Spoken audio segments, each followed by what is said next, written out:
Assalamualaikum warahmatullahi wabarakatuh. Kami akan mempresentasikan hasil kerja kami bagian pendahuluan karya ilmiah yang beranggotakan saya Musyariatul Aidiah dan teman saya Erlina Rahmawati.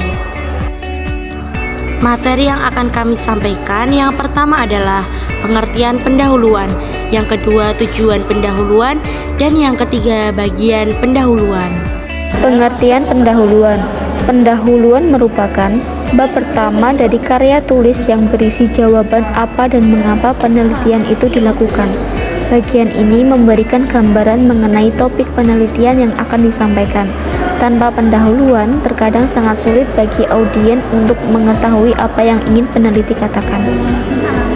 Menurut Wilkinson tahun 1991, pendahuluan adalah bagian tulisan yang memberikan informasi awal kepada pembaca tentang penelitian yang ditulis. Tujuannya untuk membangun kerangka penelitian sehingga pembaca dapat memahami bagaimana penelitian tersebut berhubungan dengan penelitian-penelitian yang lain. Tujuan pendahuluan. Pendahuluan bertujuan untuk mengarahkan pembaca dari bidang studi umum ke bidang penelitian tertentu. Tujuan menulis pendahuluan adalah mengantarkan pembaca kepada isi karya tulis. Pendahuluan juga bertujuan sebagai hook yang menarik pembaca untuk meneruskan membaca karya tulis. Bagian pendahuluan. Yang pertama adalah latar belakang masalah, rumusan masalah, tujuan penelitian, dan yang terakhir ada manfaat penelitian. Latar belakang masalah. Latar belakang masalah adalah bagian yang menjelaskan topik penelitian yang ingin dibahas dan mengapa memilih topik itu. Latar belakang bertujuan untuk menjelaskan alasan mengapa masalah dalam penelitian ingin diteliti. Pentingnya permasalahan dan pendekatan yang digunakan untuk menyelesaikan masalah tersebut baik dari sisi teoritis dan praktis. Disebut juga merupakan gambaran yang jelas mengenai pemikiran ilmiah dengan cara mengemukakan masalah dan menghadapkan pada beberapa pustaka yang relevan yang dapat menuntun pembaca menuju kepada pemikiran logis. Menurut Andrik Purwasito tahun 2004, latar belakang masalah setidaknya memuat hal-hal sebagai berikut. 1. Faktor-faktor apa saja yang menjadi perhatian untuk dijadikan suatu latar belakang, itulah yang disebut dengan latar belakang faktual atau identifikasi masalah yang relevan. Yang kedua, informasi kasus, baik secara langsung lewat pengamatan di masyarakat maupun lewat buku-buku referensi dan hasil-hasil penelitian lain yang sejenis. Ini disebut latar belakang teoritis. Peneliti menghubungkan kasus yang satu dengan yang lain. Bagaimana kasus-kasus kontemporer berhubungan dengan kasus-kasus terdahulu dan bagaimana antara teori-teori yang dapat menjelaskan fenomena perubahan tersebut dari waktu ke waktu. Yang ketiga, tonggak problematik yang berisi berbagai persoalan yang akan dijawab dalam bab-bab selanjutnya.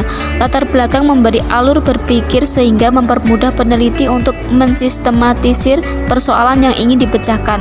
Setiap masalah yang akan dijawab sebaiknya diutarakan sebagai problematika yang akan dibahas dalam bab-bab berikutnya. Rumusan masalah. Rumusan masalah adalah tulisan singkat yang berisi pertanyaan tentang topik yang diangkat oleh peneliti. Jadi, rumusan masalah memuat pertanyaan yang hendak dijawab oleh peneliti melalui karya tulis ilmiahnya.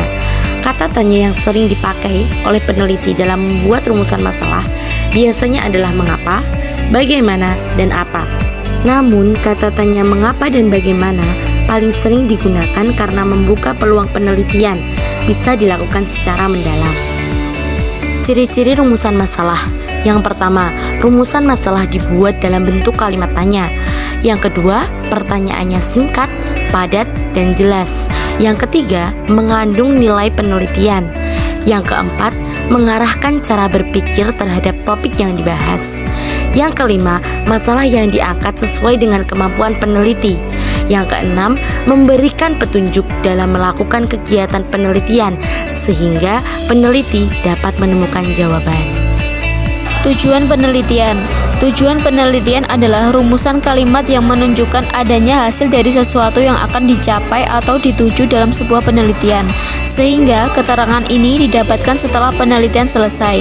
Untuk perumusan tujuan penelitian mengungkapkan keinginan peneliti untuk mendapatkan jawaban atas permasalahan penelitian yang diajukan. Perlu diketahui juga, dalam beberapa penelitian, permasalahannya sangat sederhana. Terlihat bahwa tujuan penelitian sepertinya adalah pengulangan dari rumusan masalah.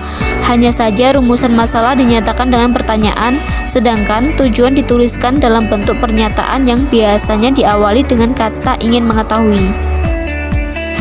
Adapun definisi tujuan penelitian menurut para ahli antara lain: 1.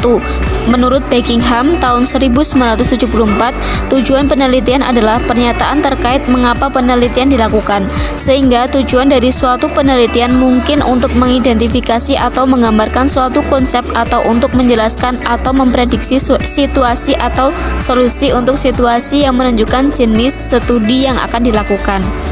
Yang kedua, menurut Locke, Spirduso dan Silverman tahun 2013 dan Griswell tahun 2016, arti tujuan penelitian ialah menunjukkan serangkaian pertanyaan tentang mengapa Anda ingin melakukan penelitian dan apa yang ingin Anda capai. Karakteristik adanya penulisan dalam tujuan penelitian yaitu: 1. Pembuatannya senantiasa sesuai dengan konteks rumusan masalah dan sasaran penelitian. 2. Dijadikan sebagai rujukan oleh penulis lainnya yang memiliki masalah penelitian sama. 3. Tujuan penelitian bisa dikatakan sebagai gagasan inti dari suatu penelitian. Manfaat penelitian. Manfaat penelitian adalah serangkaian kegunaan hasil penelitian, baik bagi kepentingan pengembangan program maupun kepentingan ilmu pengetahuan yang dianggap penting untuk dilakukan, dengan tujuan utama yaitu menginformasikan tindakan, membuktikan landasan teori yang ada, dan berkontribusi dalam mengembangkan pengetahuan di bidang atau studi.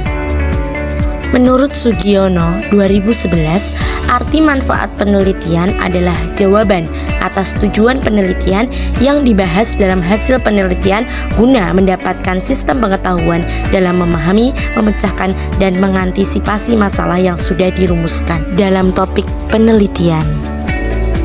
Menurut Sukijo 2010, ada dua jenis manfaat penelitian dan penggunaannya, yaitu 1. Manfaat teoritis.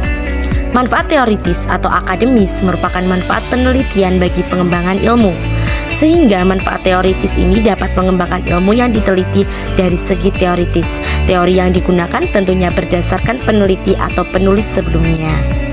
Yang kedua, ada manfaat praktis. Penelitian dilakukan karena ada masalah yang ingin diselesaikan atau dipecahkan. Manfaat praktis menjelaskan manfaat yang berguna untuk memecahkan masalah secara tersebut secara praktis. Tujuan manfaat praktis ini juga dapat diarahkan lebih dari satu subjek. Misalnya, manfaat untuk mahasiswa yang mengerjakan topik skripsi serupa, sivitas akademika yang melakukan penelitian yang sama, dan lain-lain. Subjek ini disesuaikan dengan penelitian peneliti. Terima kasih atas perhatian teman-teman semuanya. Semoga ilmu yang kami sampaikan dapat bermanfaat untuk kita semua. Wassalamualaikum warahmatullahi wabarakatuh.